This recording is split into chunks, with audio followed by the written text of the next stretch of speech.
കൃഷ്ണനോട് പ്രേമമുണ്ട്, കൃഷ്ണനോട് സ്നേഹമുണ്ട്, കൃഷ്ണനോട് ആരാധനയുണ്ട്, കൃഷ്ണനോട് ബഹുമാനമുണ്ട്, കൃഷ്ണനോട് ഭക്തിയുണ്ട്, ഇല്ലേ? കൃഷ്ണനെ നമ്മൾ കാണുന്നത് നമ്മളിൽ ഒരാളായിട്ട് നമുക്കെന്തും പറയാൻ പറ്റുന്ന, നമുക്ക് അത്രയും ഫ്രീഡമുള്ള ഒരാളായിരുന്നു. ഗുരുവായൂർ അമ്പലത്തിൽ നിന്ന് നമ്മുടെ മഞ്ചാടിക്കുരുകൾ പറക്കിക്കൊണ്ടുവന്നു. വീട്ടിൽ വന്നപ്പോൾ കൃഷ്ണൻ്റെ രൂപം അദ്ദേഹത്തിന് സ്വപ്നത്തിൽ കാണാൻ ഇടയായി. അപ്പൊ ഇത് ഒരു ഉപാസകൻ എന്ന നിലയിൽ അപ്പൊ അദ്ദേഹം നല്ല രീതിയിൽ ഉപാസിക്കുന്ന ആളാണ്, തന്ത്രിയാണ്. അപ്പൊ അങ്ങനെ ഒരാള് അതെടുത്തത് കൊണ്ടാണ് അദ്ദേഹത്തിന്റെ സ്വപ്നത്തിൽ വന്നതും ഇങ്ങനെ. സത്യലോകത്തിൽ ഒരു ജന്മമെടുക്കാൻ ഭാഗ്യം വേണമെന്ന് പറയുന്നത്. ഏതൊരു ആത്മാവിനും ആത്മാവിനെ സന്തോഷപ്പെടുത്തുന്ന ഒരു മെറ്റീരിയൽ ഉണ്ടാവും, അല്ലെങ്കിൽ ഒരു സ്ഥലം ഉണ്ടാവും. അവിടെ വെച്ച് വിളിച്ചാൽ, കേട്ടിട്ടില്ലേ ചില സ്ഥലങ്ങളിൽ എനർജി ഭയങ്കര കൂടുതലാണെന്ന് ആൾക്കാർ പറയുന്നില്ലേ? ഇവിടെ പോയാൽ ഭയങ്കര എനർജിയാണ്, ഇവിടെ എപ്പോഴും സാന്നിധ്യം അറിയാൻ പറ്റുന്നുണ്ട് കേട്ടോ എന്ന് പറയാറുണ്ട്. സ്വാഭാവികമായിട്ടും അവിടെ ആ പ്രസൻസ് ഉണ്ട്. ആ ആത്മാവിൻ്റെ ഏറ്റവും കംഫർട്ട് സ്പേസ് അവിടെയാണ്. അപ്പോൾ അത് ഈ ചെയ്യുന്ന മാന്ത്രികനോ അല്ലെങ്കിൽ പൂജാരിയോ അല്ലെങ്കിൽ പള്ളിയിലച്ഛനോ ആരാണെങ്കിലും, ഈ മീഡിയമായിട്ട് പ്രവർത്തിക്കുന്ന ആരാണെങ്കിലും അതിനെ കൊടുക്കേണ്ടത് കൊടുത്ത് ആത്മാവിനെ വിളിച്ചു വരുത്തി ഓരോ കാര്യങ്ങൾ ചെയ്യാറുണ്ട്. പക്ഷേ നല്ല കാര്യങ്ങൾക്ക് മാത്രം ചെയ്യാനാണെങ്കിലും അത് ചെയ്യാൻ പാടില്ല എന്നുള്ളതാണ് എൻ്റെ ഒരു സജഷൻ. നല്ലതാണെങ്കിലും മോശമാണെങ്കിലും ഒരു ആത്മാവിനെ വിളിച്ചു വരുത്തി ചെയ്യേണ്ടതാണോ കാര്യങ്ങളൊക്കെ? ആത്മാവിനെ പൂർണ്ണമായിട്ട് മോക്ഷപ്രാപ്തി കിട്ടാൻ വേണ്ടി വിടുക, അവർ അടുത്ത തലങ്ങളിലേക്ക് പോവുക. അപ്പം അടുത്ത റീബർത്തിലേക്ക് പോകാൻ വീണ്ടും ആത്മാവിന് സമയം ഇവിടെ പോവുകയാണ്, അല്ലേ? ഇവിടെ ഒരു ഇപ്പോൾ ആതിര ഒരു ആത്മാവിനെ വിളിച്ചു വരുത്തി ഒരു കാര്യം ചെയ്തുകൊണ്ടിരിക്കണം. ആതിര ഭയങ്കര ഹാപ്പിയാണ്, എല്ലാ കാര്യങ്ങളും നടക്കുന്നുണ്ട്, ആതിരയുടെ അടുത്ത് ഭയങ്കരമായ ആൾക്കാർ വരുന്നുണ്ടെന്നുണ്ടെങ്കിൽ ആതിര ഈ ആത്മാവിനെ റിലീസ് ചെയ്യുമോ? ഈ മോക്ഷപ്രാപ്തി കിട്ടാൻ വേണ്ടി ആത്മാവ് എത്ര വർഷം ആതിരയുടെ അടുത്തിരിക്കുന്നു, അത്രയും വർഷം വീണ്ടും പോണ്ടേ?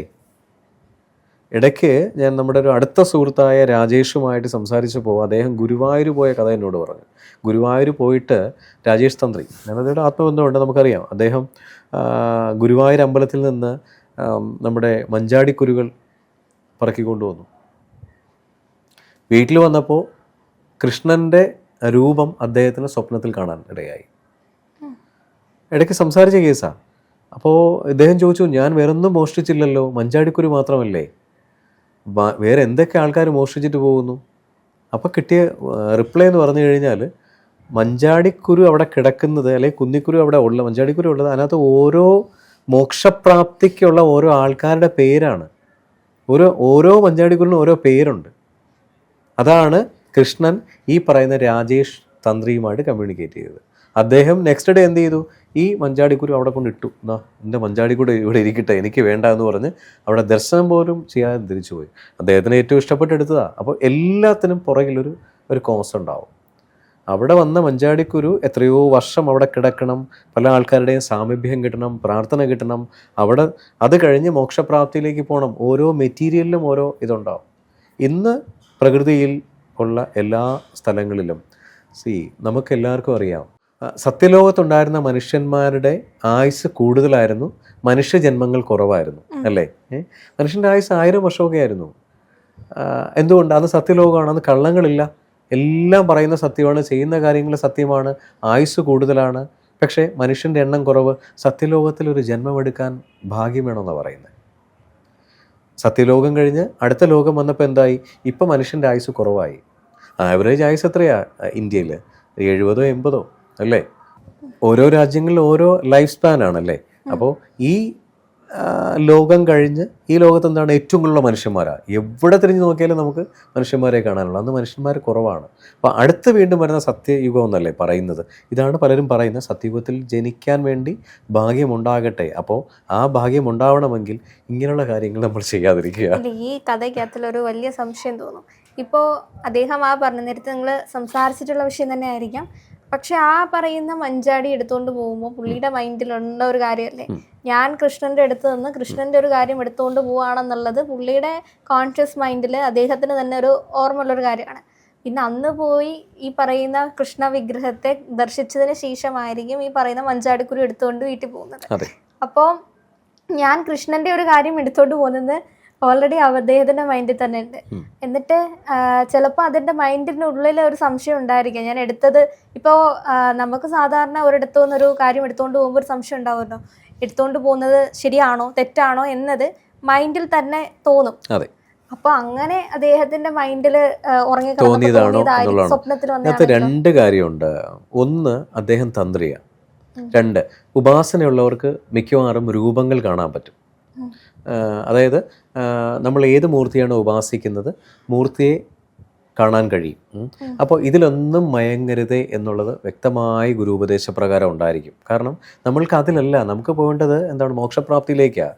നമുക്ക് ഈ പറയുന്ന മൂർത്തികളെ മാത്രമല്ല കാണേണ്ടത്, വീണ്ടും അടുത്ത ലെവലിലേക്ക് പോകണം. അപ്പോൾ ഒരു തന്ത്രിയാണ്, തന്ത്രിക്ക് ഇതുപോലെ എത്രയോ എക്സ്പീരിയൻസ് ഇല്ലേ, അദ്ദേഹം എത്രയോ പ്രാവശ്യം കണ്ടിട്ടുള്ള ആളാണ്, ദീക്ഷ കൊടുക്കുന്ന ആളാണ്, ക്വാളിറ്റിയുള്ള യോഗ്യതയുള്ള തന്ത്രിയാണ്, നല്ലൊരു ഉപാസകനാണ്. അപ്പോൾ അദ്ദേഹം കോൺഷ്യസോട് കൂടിയാണോ അവിടെ നിന്ന് എടുത്തത്, അല്ലാതെയാണോ എന്ന് ചോദിച്ചാൽ, ഇന്ന് ദൈവീകമായി നമ്മൾ ചിന്തിക്കുമ്പോൾ എല്ലാ ആൾക്കാരും ഏറ്റവും കൂടുതൽ വിളിക്കുന്നത് ഏത് മൂർത്തിയാണ്? എപ്പോഴും കൃഷ്ണ, എൻ്റെ കൃഷ്ണ, കൃഷ്ണ എന്ന് വിളിക്കും.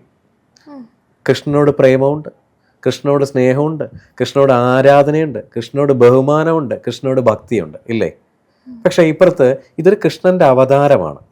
അപ്പോൾ ഏറ്റവും കൂടുതൽ രാധികമാർ, ഏറ്റവും കൂടുതൽ ഗോപികമാർ, അല്ലെങ്കിൽ ഏറ്റവും കൂടുതൽ ലേഡീസ് എന്താണ് കൃഷ്ണനെ പ്രേമിക്കുന്നുണ്ട്, അല്ലേ? അപ്പോൾ കൃഷ്ണൻ എന്ന് പറയുന്ന വേരിയൻസ്, ആ പറയുന്ന ഈ അവതാരത്തിൽ ആ ഒരു വേരിയൻ്റാണ് നമ്മൾ കാണുന്നത്. പക്ഷേ ശ്രീരാമൻ നമ്മൾ ശ്രദ്ധിച്ചോളൂ, ശ്രീരാമൻ നമ്മൾ എങ്ങനെയാണ് കാണുന്നത്? വളരെ ബഹുമാനത്തോടു കൂടിയും, അല്ലേ? ഇവിടെ എങ്ങനെ ചെയ്യൂ? അപ്പോൾ ഓരോ അവതാരത്തിനും ഓരോ ലക്ഷ്യമുണ്ട്.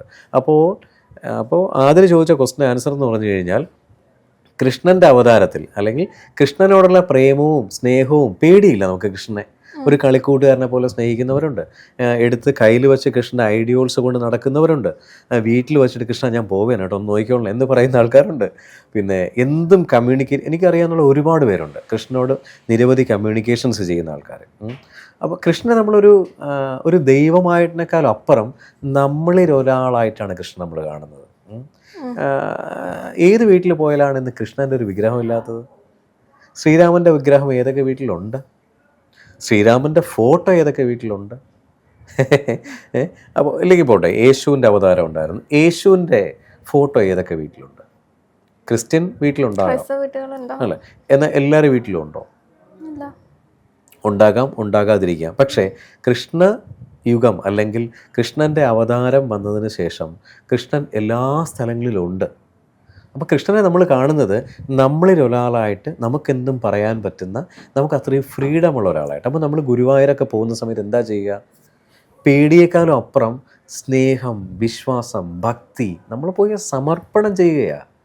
അപ്പോൾ ആ തന്ത്രി അവിടെ പോയപ്പോൾ അദ്ദേഹത്തിന് ഏറ്റവും ഇഷ്ടപ്പെട്ട ആളായിരിക്കും. അദ്ദേഹം ചിലപ്പം കോൺഷ്യസോട് കൂടിയായിരിക്കും എടുത്തേക്കുന്നത്, ചിലപ്പോൾ കോൺഷ്യസ് ഇല്ലാതെ ആയിരിക്കും എടുത്തേക്കുന്നത്. അത് എങ്ങനെയാലും അദ്ദേഹം എടുത്തോട്ടെ. അപ്പോൾ വീട്ടിൽ വരുന്ന സമയത്ത് ഒരിക്കലും അദ്ദേഹത്തിന് വന്ന ഹാലുസിനേഷൻ അല്ല.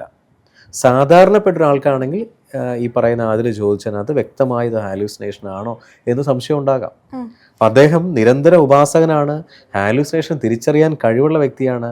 അപ്പോൾ കൃഷ്ണൻ വ്യക്തമായി അദ്ദേഹം എന്നോട് പറഞ്ഞത്, ഇൻ്റർവ്യൂ നമ്മൾ എടുത്തതാണ് ബാക്ക് മീഡിയയിൽ, അദ്ദേഹം പറഞ്ഞത് അദ്ദേഹത്തിന് രാത്രി കിടക്കുന്ന സമയത്ത് തല ഭയങ്കര വേദന, മുടിയിൽ ഇങ്ങനെ പിടിച്ച് വലിക്കുകയാണ്, ഇവിടെ ഇങ്ങനെ പിടിച്ചിട്ട് ഇങ്ങനെ ഷേക്ക് ചെയ്യുന്നു, അദ്ദേഹത്തിന് ഇരിക്കാൻ പറ്റുന്നില്ല. അപ്പോൾ രൂപം കണ്ടു, കൃഷ്ണനാണ്. അപ്പോൾ ഇദ്ദേഹം ചോദിച്ചു, എന്താണ് നീ എന്തിനാ എൻ്റെ ഇതെടുത്തിട്ട് വന്നത്? ഇവർ തമ്മിലൊരു കോൺവെർസേഷൻ വളരെ വ്യക്തമായി അദ്ദേഹം ഒരു ഇൻ്റർവ്യൂവിൽ പറഞ്ഞിട്ടുണ്ട്. അദ്ദേഹത്തിനെ വിളിച്ചു ചോദിച്ചാൽ അത് വ്യക്തമായി പറഞ്ഞു തരും. ഇന്നത് എനിക്ക് പറയാനുള്ള റൈറ്റ്സ് എനിക്കില്ല, കാരണം അദ്ദേഹത്തോട് ഞാൻ കമ്മ്യൂണിക്കേഷൻ അല്ല. പക്ഷെ നമ്മുടെ കമ്മ്യൂണിക്കേഷനിൽ എനിക്ക് പറയണമെന്ന് എനിക്ക് ആ ഒരു തോന്നൽ വന്ന് ഞാൻ പറഞ്ഞു. സ്വാഭാവികമായി ഉണ്ടായിരുന്ന ഒരു സംശയം, ഇതൊരു ഹാലുസിനേഷൻ ആയിക്കൂടെ? സാധാരണപ്പെട്ട ഒരാൾക്ക് ഡെഫിനറ്റ്ലി ഹാലുസിനേഷൻ ആകാം, പക്ഷെ അദ്ദേഹം ഒരു തന്ത്രി ആയതുകൊണ്ട് ഒരിക്കലും ഹാലുസിനേഷൻ അല്ല. ഈ ഷൂട്ട് കഴിഞ്ഞ് ഞാൻ അദ്ദേഹത്തിനെ വിളിച്ചിട്ട് പറയും, ഞാനിത് ഇൻ്റർവ്യൂവിൽ പറഞ്ഞു എന്ന് പറയും. അത് കാര്യം ഞാനത് അദ്ദേഹത്തിനോട് പറയണം. അപ്പോൾ ഇത് ഹാലുസിനേഷൻ അല്ല എന്ന് പറയാനാണ് ഞാനിത് പറഞ്ഞത്. അതിനുശേഷമാണ് അടുത്ത ദിവസം അദ്ദേഹത്തിന് വീണ്ടും സ്വപ്ന ദർശനം കിട്ടി. അത് പെട്ടെന്ന് അവിടെ കൊണ്ടിടൂ. ഇദ്ദേഹം നേരെ ബസ്സിൽ കയറി ഭയങ്കര ദേഷ്യത്തോടു കൂടി അദ്ദേഹം ചോദിച്ചു എന്നാണ് പറയുന്നത്, ഞാൻ വേറെ ഒന്നും എടുത്തില്ലല്ലോ കൃഷ്ണ, ഞാൻ എൻ്റെ 5-6 മഞ്ചാടിക്കുരുവല്ലേ എടുത്തത്.